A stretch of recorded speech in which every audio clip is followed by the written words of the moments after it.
रंगपंचमी सारखा सुंदर या जगात असा सण नाही. भगवा हिरवा नीळ गुलाबी अगदी वर्षभर नाक मुरडून बसतात, पण एक दिवसासाठी का होईना हे सर्व रंग एक होतात. कारण रंगांचा धुस्वास करेल असा कोणता जाती धर्म नाही आणि एकात्मतेचं दर्शन घडवून देणारा या जगात दुसरा सण नाही. पिढ्यानपिढ्यांचा वारसा अगदी नेटाने पुढे चालवला, पण आपल्याच काही लोकांनी या सणाचा दर्जा खालवला.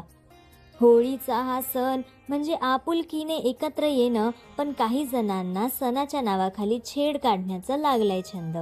दैवी सण हा देवाचा असा अमानुष पद्धतीने साजरा करतात.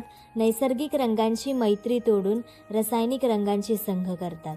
मला त्यांना हे विचारायचंय की दुसऱ्यांच्या आयुष्याशी खेळल्याने देव तुमचा पावतो का आणि माणुसकीचा रंग बाजारात एवढा महाग येतो का? म्हणूनच चला यंदाच्या रंगपंचमीत रंगाचा मान राखू आणि देवालाही हेवा वाटेल असा सण साजरा करू.